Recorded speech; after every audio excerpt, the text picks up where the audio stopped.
ABC6 News 11 at 11 starts right now. Right now at 11 at 11, a story of perseverance, a Purple Heart lost over the years. Tonight, the Massachusetts veteran and his successful efforts to reunite the military award with its rightful owners. Plus, just like Rhode Island, Massachusetts residents looking at huge price hikes on their electric bills this winter. Those details on the way. And the first full day of fall is certainly going to feel like it. How chilly will it be on Friday? Jeff's here to let us know. We'll get to those stories shortly, but first tonight at 11 at 11, breaking news involving the Boston Celtics. What had been speculated since late last night is now official. The organization suspending head coach Ime Udoka for the whole season. Good evening, and thanks for joining us tonight. I'm John DeLuca. The team taking this drastic action after learning Udoka broke a strict policy of the organization. ABC6 sports anchor Ian Steele joins us now live in the studio with more on these late-breaking details. Ian, what do you have? Yeah, John, the Celtics have made it official. Ime Udoka suspended for the entire upcoming NBA season. And that may not be the end of the punishment for his inappropriate workplace sexual relationship. The team releasing a statement during the 9 o'clock hour. Here it is in its entirety. Quote, the Boston Celtics announced today that the team has suspended head coach Ime Udoka for the 2022-23 season for violations of team policies. This next line is the big one. Quote, a decision about his future with the Celtics beyond this season will be made at a later date. The suspension takes effect immediately. Close quote. So it sounds like Udoka's future with the Celtics still up in the air after the suspension, but for this season, he will not be on the sidelines for the defending Eastern Conference champions. Leading the team, Johnston native and Bishop Hendricken alum, 34-year-old Joe Mazzulla. More on the interim head coach of the Celtics later in sports. And Udoka himself is speaking out. His statement in just a few minutes. Live in the studio, I'm Ian Steele. ABC6 Sports. Looking forward to seeing that already, and we'll see it in sports. Now to our other top story tonight on 11 at 11. The search for the family of a Purple Heart recipient wrapped up today with a Hollywood ending.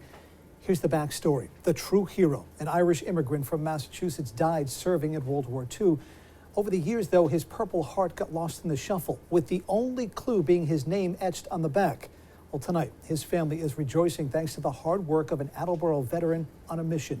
ABC6 News reporter Daniel Coach joins us now live in the newsroom with the rest of the story. Daniel.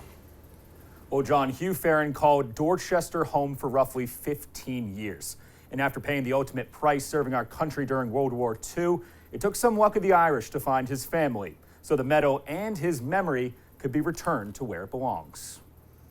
I got a call this morning from Farron's Pub in Donegal, Ireland, with a guy the same last name, saying, that's my grand uncle. After a week of searching, Ben Quell, director of Veteran Services in Attleboro, finally found the family of Hugh Farron, a World War II recipient of the Purple Heart, after going to local media for help and finding the lead he was looking for Thursday. A Massachusetts resident of Irish descent who had gone back home to visit his ancestry and happened into that pub and had a long conversation with the relative, the owner of the pub, and just, when he saw the story and the name and everything, it hit. Farron was born at the pub in 1904, enlisting in the U.S. Army as an Irish immigrant from Dorchester, and dying in battle on the USS Liscombe's Pacific campaign. A local veteran had given Quell the medal last week, and with the new lead, immediately contacted the family. None of them really understood how the individual who had the medal had it and why. He's not a blood relative. He could have just been a family friend or what have you, but they didn't know that it was missing. They didn't know that it existed until they found out today. Dennis Doherty, Farron's great-nephew from Detroit, plans to reunite with his family, who is sprawled all across the U.S. and Ireland still. I can't tell you how excited we are. Growing up, all I heard about Hugh, how great Hugh was. And I think I always felt like I almost knew him. We've got to use this to keep our family together. Because we've talked on the phone, but we've never met in person. A veteran himself, Quell has firsthand experience of loss in battle and refused to leave a soldier forgotten. The fallen didn't come home. They were just gone and lost. The only thing we have of them, the only way we were able to honor them after their death was something like a medal. It's about the only thing the family had. It's a debt we can never repay. but at least we can try to do the right thing with the memory, because that's important to us. We never forget. The family says they are planning to reunite in Boston soon. A bridge named after Farron also stands in Dorchester today for his service and sacrifice. In the newsroom, I'm Daniel Coates, ABC6 News. What a story. Thank you, Daniel. Residents in North Attleboro and Plainville now under a boil water order after E. coli was found in their water supply. This news coming just days after E. coli was detected in Mansfield. Plainville Town Administrator Brian Noble tells ABC6 News the order was put in place out of an abundance of caution, and E. coli is not out in the community yet. All right, time now for check on the forecast. Storm Tracker Chief Meteorologist Jeff Tenoy joins us now live in the Weather Center. First day of fall is going to feel like the first day of fall, isn't it? But it's only September. It is only September. Happy fall, too, to everybody. It came at 9:04 p.m., and it was one of those days where it started off real gloomy. We had the heavy rainfall, but at the end of the day, we popped a little sunshine, and the first day of fall ended up being a rainbow kind of day. Cynthia made my entire day because she sent this picture on our webpage. It's from New Bedford. This is the Acushnet River, and just a beautiful shot, not only with the depth of the light pole, but also the reflection off the water. It's absolutely perfect. And then Amy Golden said, well, you know, I got rainbow pictures too. I'm in Plymouth. Will you still use them on air? I said, yep, because this is a double rainbow right here, and this is absolutely gorgeous. And we ended the day with some sunshine for parts of the area after an incredible amount of rain during the day, 1 to 2 to even up to 2.5 inches of rain from many locations. That rain has now moved east, and therefore we're drying things out and cooling things off.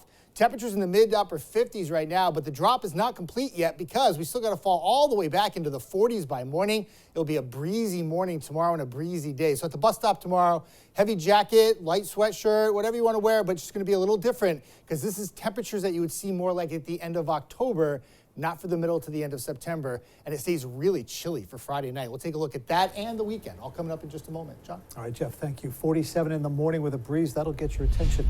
New tonight on 11 at 11, a Fall River woman pleading guilty to sexually exploiting children. 27-year-old Nicole Sear arrested after images and videos of her abusing children she babysat were found on her cell phones. Sear had also shared those pictures. She faces a minimum sentence of 15 years with 5 years supervised release and a fine of $250,000. In local political news tonight, federal prosecutors looking into a Massachusetts judge for helping a migrant escape from her courtroom have dropped their case. Prosecutors dropped the case after Newton District Judge Shelley Joseph agreed to refer herself to a state agency that investigates misconduct by members of the bench. Judge Joseph and her clerk allowed a Dominican man who'd been deported twice to escape the court through a back door. Massachusetts U.S. Attorney Rachel Rollins recused herself from the case. Rhode Island U.S. Attorney Zachary Cunha then took over. The Massachusetts Gaming Commission is still working out the regulations for sports betting in Mass.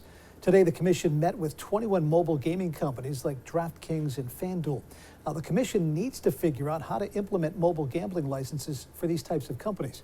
Governor Baker signed that sports betting bill last month, and so far, it's really been slow going for the commission as they try to build the framework from scratch. Governor McKee celebrating a milestone anniversary for offshore wind in the state. The governor joined by environmental leaders today to celebrate and recognize the 5-turbine Block Island wind farm. The wind farm is the country's first commercial offshore wind farm, and today's celebration marking more than 5 years in operation. In consumer news tonight, just like people in Rhode Island, Massachusetts residents are facing a big jolt to their electric bill this winter. National Grid blaming the high price of natural gas used in generating the electricity. The utility company saying winter electricity rates could increase by a whopping 64%. Spokesperson saying the monthly bill of a typical residential customer will increase from $179 to $293 a month this winter. Eversource, the state's other major utility, plans to file proposed rate changes with the PUC in November for changes to take effect on January 1st. Fallout continuing from the Fed's latest interest rate hike to try and cool inflation. Here's Morgan Norwood.